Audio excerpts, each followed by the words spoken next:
نو حضرت شعیب علیہ السلام الله جل شانه یو قوم ته راولېږو مدین ته، او دغه قوم ایمان هم په شعیب علیہ السلام نو راوړي، او دویمه غلطي په دې کې دا وه چې دوی په ناب تول کې کمې کو، او بله غلطي پکې دا وه چې دوی به خلکو ته لار کې کېناستل چې چا په شعیب علیہ السلام ایمان راوړو نو د شعیب علیہ السلام په باره کې به ورته شکوک او شبهات به ورته ور اچول،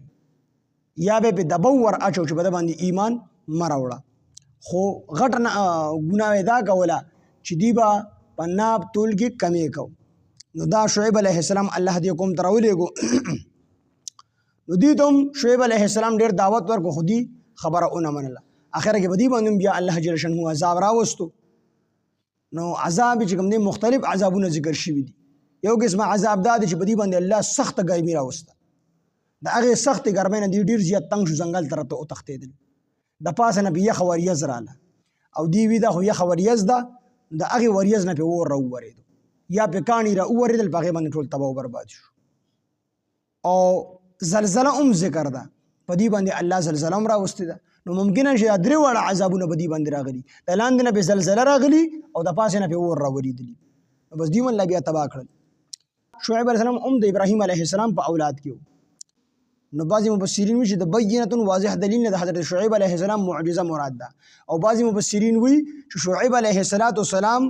ته خطیب الانبیا وي، د بیان ډېر زیات ښکلی و، فصاحت او بلاغت ورله الله ورکړی و، نو ډېر ښکلی بیان به یې کو. نو د ده دا ښکلی بیان او ښکلی لهجه دا واضح دلیل و د هغې خلکو دپاره چې دا د الله پیغمبر دی. بینة واضح دلیل من ربکم ستاسو د رب طرف نه، فاوفوا الکیل پوره ورکوئ پیمانه، والمیزان او تول، پیمانه او تول دواړه پوره ورکوئ. پیمانه هغه لوښي ته ویل شي په کم لوښي باندې چې کم څیزونه ناب کېږي، او تول چې کم دی وزن ته ویل شي، میزان وزن کم څیز چې په تلې سره تللی شي نو هغې ته چې کم دی وزن ویل شي میزانو، او کیل کوم چې کوم دی په لوښي باندې ناب کولی شي، لکه څنګه چې دا څه ورته وایي پټرول او ډیزل دا په لوښو باندې ناب کېږي، نو دغې ته چې کوم دی پیمانه ویل شي، کیل ورته ویلی شي، او میزان تول ته ویل شي، وزن ته کوم چې په دې سکیل باندې مونږ تلو باندې تلو، نو دواړه پوره ورکوئ. فاوفوا الکیل پوره ورکوئ پیمانه، والمیزان او تول، ولا تبخسوا الناس او تاسو کمې مه کوئ خلکو ته، اشیاءهم په مالونو د هغوی کې، دوی به شیان څیز اخیستو نو هغه به په کمه تله باندې واخیستو، یعنې تول به په زیاته تله، یعنې تول به درون وکړو، درون کاڼې به یې کېښودو، او چې چاله به څیز ورکوو نو سپک کاڼې به یې کېښودو، نو اخیستل به په درنه تله باندې په درون کاڼي باندې، او خرڅول به په سپک کاڼي باندې. یعنې کاڼي مثال په طور هغه وخت کې 2 کیلو 2 کیلو ډیوار نه، خو څه ګټې به یې جوړې کړې وي، نو یو چې اخیسته به نو کیلو څیز به یې واخیستو، کیلو نه به یې کم واخیستو، کیلو نه به زیات واغستو، 1.5 کیلو مثال په تور واغستو، او چې بیا به یې خرڅو نو څه کم کیلو به یې خرڅو، او نوم به یې ورله د کیلو ورکړی، نو څیز به یې اخیستو زیات په زیاته پیمانه په زیات وزن سره، خرڅو به یې په کم، او وی به یې پکې دروغ، مثال په طور کیلو څیز چا به یې موږ له راکړه نو دوی به ورله په کم کیلو ورکړو، دا کیلو دی،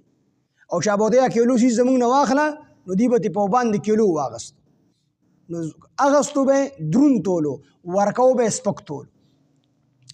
ولا تبخسوا الناس کمی مکوئ خلکو ته اشیاءهم په مالونو د هغوی کې، ولا تفسدوا فساد مکوئ فی الارض په ځمکه کې، نو فساد نه مراد شرک دی، کفر دی، شرک او کفر مکوئ. بعد اصلاحها وروستو د اصلاح د هغې نه، نو وروستو د اصلاح د هغې نه چې وروستو د پیغمبر د راتلو نه شعیب علیہ السلام چې راغی نو هغه د اصلاح ذریعه وه د خلکو دپاره، نو ځکه یې وفرمیل چې بعد اصلاحها وروستو د اصلاح د هغې نه. ذلکم خیر لکم دا ستاسو دپاره ډېر غوره دي، ان کنتم مؤمنین که چېرې تاسو مؤمنان یې. ولا تقعدوا او تاسو مه کښېنئ بکل صراط په هره لاره کې توعدون تاسو یروئ خلک، وتصدون او تاسو منع کوئ خلک عن سبیل الله د لارې د الله نه، من آمن چې ایمان راوړو به په ده باندې یعنې په الله باندې، وتبغونها او تاسو لټوئ په دې لاره کې عوجا کوږوالی، نو دوی به د اسلام په لار کې کوږوالی لټو. څنګه به یې لټو چې څوک به راتله نو دوی به نه منې کو، یرو به نه به ځې هلته کې دوړه دبو به یې کول، خو بیا به هم یو سړی نه منع کېدو نو هغه ته به شکوک او شبهات اچول څنګه چې دا خو پیغمبر نه دی الیاذ بالله په هغه باندې به قسم قسم بهتانونه تړل په حضرت شعیب علیه السلام د پاره د دې چې دا خلک د دې نړ توري شي او دله خواله لا نشي نو کو خواله ورته خو پیغمبر خو مخوي بیا ایمان راوړل چې په قسمت کې چې الله ایمان لیکلی وي نو د دې وجه نه ډومبه به خلک دباوو خو چې کم خلک په دباون شو مسافر او هغه به اونې یریدل نو بیا به د شکوک او شبهات په وته اچول دغه باره کې نو چې د پیغمبر نه اړه تور شي نو چې نو د الله د لارې نه اړه تور شو کنه اسلام نه اړه تور شو کنه نو د الله په لار کې به د دې کوګواله لټو نو الله وی د سیمه کوي وتبغونها او د تلاش کوي په لار د الله کې عوجن کوګواله وذکروا یاد کوي اذ کنتم هرګل شوي تاسو قلیلا لګو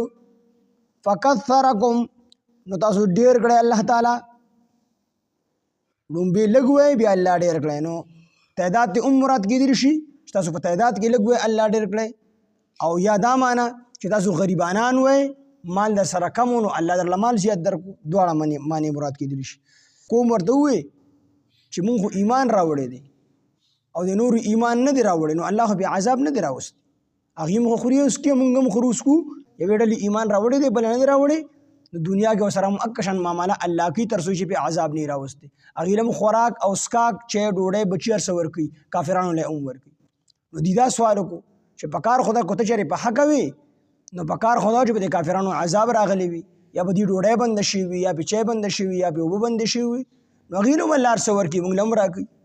نو لوط علیہ السلام لک صبر وکړي الله به زمونږ د دې په منځ کې فیصله وکړي مطلب تادیب کوي دا تاده سیز نه دي ورستو بیا الله عذاب راوستو